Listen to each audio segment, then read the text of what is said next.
여러분들이 지금도 이제 다 먼 식으로 먹어봤을 어떤 비타민이나 미네랄, 보통 비타민 요법이라고도 하죠. 그래서 그런 것과 식이섬유에 대해서 그것이 동양화학적으로 제가 보기에 어떠한지를 제가 생각하는 그 부분에 대해서 이야기를 드리고 문제가 있다면 그걸 제가 해결하는 방법을 좀 설명을 드리겠습니다. 비타민 요법이나 미네랄이나 식이섬유는 서양학적으로 봤을 때 제가 보기에 그것도 생식요법이에요. 무슨 말이냐면은 화식을 해서 이렇게 해서 영양이 파괴되는 부분을 서양 사람들이 뭔가를 해결하기 위해서 찾다가 만든 게 그 영양성분을 추출을 하는데 대부분 그 영양성분을 어떻게 하냐면 끓여서 추출하지는 않아요. 그것은 요즘 외국에서 워낙 이렇게 과학이 발달하면서 열을 가지도 않으면서 끓이지도 않고 뭐 냉각까지도 냉동 뭐 이런 것도 아니면서도 최대한의 그 100% 살아있는 그 상태에서 추출하는 기술들이 엄청나게 발달하다 보니까 제가 지금 이 일을 저는 10년째 하고 있는데 10년 전의 것과 지금의 비타민이나 미네랄 성분도 제가 언제나 이해를 못할 정도로 너무 많아지고요. 알기도 너무 많아지고 방법도 엄청 다양해지고 제품도 많아진 걸로 알고 있습니다. 그래서 일단 추출하는 방법이 이제 생식이라고 일단 이해를 하시고, 그런데 이제 문제는요, 제가 이제 한 가지 가장 큰 문제가 이거예요. 과학이나 어학이 발달하면서 생기는 게 이게 이제 같이 발달하는데, 아마 서양학적으로, 제 생각으로는요, 그 어떤 음식 안에 어떤 성분이, 인체가 그 성분이 뭘 흡수해서 사는지, 뼈를 생성하려고 하니까 칼슘이 필요한데, 그러다 보니까 또 비타민 D도 있어야 되겠고, 나머지 뭐도 있어야 되겠고, 이러면서 어떤 그 골다공증 환자에게 맞춰가 돼가지고 이제 하나씩 찾아서 들어간다는 거죠. 그렇게 이제 찾아집니다. 근데 찾아지는데, 문제는, 인간의 의학이라든지 이게, 지금 이제 아무리 발달해도요, 인간이 이렇게 원래 살아있는 생명체를 만들 수도 없고요. 그리고 이해를 한다고 해도 제가 보기에 지금 10% 이해하고 있는데, 더 낮춰서 말하면 제가 보기에 1%도 이해하지 못하지 않을까. 100년, 200년, 유해가도 보더라도 그 전체를 이해하는 메커니즘을, 전체의 어떤 상호 연관성을 이해하는 데는요, 아무리 인간이 연구해도 힘들어진다는 거죠. 그래서 어떤 문제가 발생하냐면요, 그러면은 힘들어지는데, 그래서 지금까지 보면은 건강식품이 예를 들어서 옛날에는 100가지가 발견됐어요. 그래서 100가지가 중요하니까 먹어봤다고요. 근데 지금 예를 들어서 1000가지예요. 그럼 이전에 100가지를 먹어봤을 때는 1000가지하고 차이 보면 이때는 진짜 허접하잖아요, 그 음식이. 그럼 나머지 제가 보기에 일단 예를 들었어요. 900가지는 그때 해결을 못 해줬잖아요. 이게 만주 1000가지가 10,000가지, 20,000가지 더 올라갈 건데요. 그럼 이게 해결할 수 있는 음식이 있냐고요. 그 부분 이해를 했는지. 그 부분 하고요. 그리고 그 음식이라는 거는 그 어떤 상호 연관성에 의해 가지고 모든 제품은요, 그 영양은 서로의 어떤 조합에 의해서 움직인다는 거예요. 그냥.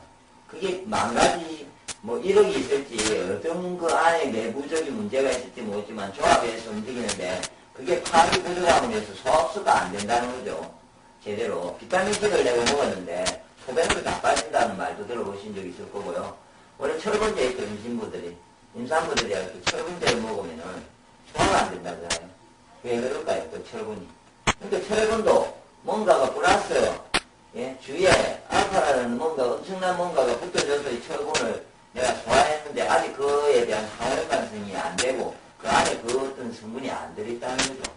그러면은 그렇게 항상 유해도 계속 발견되면서 이런 문제를 발생시킬 거라고요. 그러면은 이제 본인이 지금 이제 그럼 내가 안에 영양결핍이 이제 생길 수도 있는데 그걸 어떻게 해결하느냐. 그건 이미 옛날부터 동양적으로 해결해 나왔죠. 그게 이제 제철 음식을 먹고, 제철 음식이 제일 기운이 좋습니다. 그래서 제철 음식을 먹고 통째로 먹습니다. 그게 답입니다. 통째로 먹으면 인간의 스스로가 알아서 해결을 못하는 거죠. 실제 늘 살아왔고 이래도 마찬가지거든요. 그게 가장 좋은 방법이고, 그러다가 이게 약간의 플러스 알파는 될 수는 있겠죠. 어디 알아보고는. 그럴 수 있는데 이게 주가 된다면은 비타민, 미네랄, 요법이나 이런 게 믿고 음식을 제대로 안 챙겨 먹으면 결핍 현상이 100% 생기겠죠. 그래서 그 통째로 먹는데 무슨 말이냐면 곡식을 먹는데 신운을 라든지 중요하거든요. 안에 비타민, 미네랄이 제일 풍부한 거예요. 대부분 곡식은 탄수화물, 탄수화물, 지방, 단백질이 충분하게 들어있거든요. 나머지에는. 근데 신운에는 그것을 흡수시킬 수 있는 그걸 통째로 먹으면은 그 통 안에는 내가 그걸 쓸 수 있는 그 에너지, 소화 흡수부터 에너지 활용까지 모든 걸 할 수 있는 게 그 통째로 다 들어있다고요. 그럼 그 통째로 먹는 것과 고구마 껍질 예를 들어서요. 껍질을 안 먹으면 소화가 안 된다잖아요. 그럼 껍질 안에 소화되는 뭔가가 같이 들어있다는 고구마를, 그러니까 껍질을 먹는다고 다른 음식 소화되는 것보다는 고구마는 고구마 껍질하고 같이 씹어 먹어야지. 씹고요. 전체 다 껍질을 같이 씹어 먹어야 소화가 잘 됩니다. 그래서 신물 오른다 해가지고 껍질을 안 먹고 하면 신물 올라요. 소화가 안 되기 때문에. 그리고 과일도 껍질이나 제가 보기에 되면은 그 안에 씨도 어떻게든 갈아서 먹든지 어떻게 해볼 수 있는 방법이 있다면은 씨도 먹고요. 뭐 호박도 씨도 먹잖아요. 그러니까 수박도 요즘 씨를 씨 먹는 방법을 연구를 하죠. 예, 그렇게 전체를 어떻게 먹을까를 고민하는 게 맞다는 거죠. 그리고 전체를 어떻게 먹는데 문제는 또 결핍이 안 되기 위해서는 아까 제가 제일 처음에 이야기했을 때 서양에서 이렇게 비타민, 미네랄을 생각하게 된 게 화식을 하다 보니까 영양이 부족해서 생간에 있는 걸 추출했듯이 그러면은 이거를 화식으로 먹지 마시고 예? 그럼 생식으로 먹으면 되잖아요. 그게 이제 답이라는 거죠. 그래서 제가 지금 이 설명하는 거는 대충 지금 설명할 건데 이거는 어디 있냐면 네이버 카페 하늘군박국에 가시면요. 제가 찾기 편하게 한번 적어놨습니다. 주변이 좋아지는 방법 곡식 생식의 중요성에 가면요. 지금 자세히 적혀 있는데 그냥 대충 제가 간단하게만 설명하겠습니다. 혹시 이걸 찾아보기 힘드신 분들 때문에 곡식, 음식은 곡식, 과일, 야채, 고기가 있다고 이렇게 크게 동양에서는 분류를 해요. 그 중에 항제내경에는요. 예? 곡식은 보한다. 보한다는 말은 기운을 돋궈준다는 말이에요. 내 몸에 기운을 생기게 해준다는 말이고요. 과일 야채는 도와준다. 영양학적으로 곡식에 보하는데 곡식에는요. 단백질, 탄수화물, 지방 이게 풍부하게 들어있고요. 영양이. 과일 야채는 비타민, 미네랄 이런 게 들어있죠. 그래서 이 성분은 이거를 흡수시키는데 소량만 있으면 되는 거예요. 그래서 도와주는 걸 맞습니다. 서양화학적으로 설명을 해도요. 근데 고기는 언제 쓰냐면요. 힘을 준다 하거든요. 그러니까 갑자기 용을 쓰고 힘쓸 때 항상 제가 이야기를 드렸을 건데 다른 것도 씨름을 한다든지 내가 유도를 한다 이런 선수들은요. 고기를 엄청 먹어야 됩니다. 그래야 그때 순간적으로 힘을 쓰거든요. 네. 그런 운동이나 뭐 이살찜을 한다든지 이럴 때만 잠시 고기를 먹고 그 외에는 고기를 먹지 않아도 곡식 위주의 식사를 하시고 예. 과일 야채를 드시면 되죠. 예를 들어서 소식을 하면요. 제가 지금 제안하는 소식은 3분의 2가 곡식이에요. 잡곡이에요. 잡곡. 예. 그럼 3분의 1. 밥 한 그릇에 3분의 1을요. 과일 야채 반찬. 그래서 전체 한 그릇을 먹는 게 건강한 소식이라는 겁니다. 거꾸로 2분의 1 먹고 예. 과일 야채를 한 3, 4그릇 먹고 이런다고 소식하신다고 보는데 그건 소식이 아니고 과식이고요. 기운이 허합니다. 잡곡을 먹지 않으면요. 절대 기운이 생기지 않습니다. 그리고 그거를 생것과 화식이 있는데 생식이 엄청나게 중요하죠. 서양적으로 이렇게 6개 이상이 되어 있기 때문에. 그래서 이 개념을 보더라도 생식을 하는데 그러면은 통째로 음식을 생으로 해서 갈아서 만들어진 예, 곡식 생식 제품을 드시든지 직접 통째로 요리를 해가지고 뭐 요즘은 대부분의 소금에 절인다든지 맞죠? 뭐 식초에 절인다든지 그 다음에 뭐 설탕이나 이런 데서 우려가지고 한다든지 이렇게 먹는 어떤 생으로 먹는 어떤 여러 가지 요리 방법이 있지 않습니까?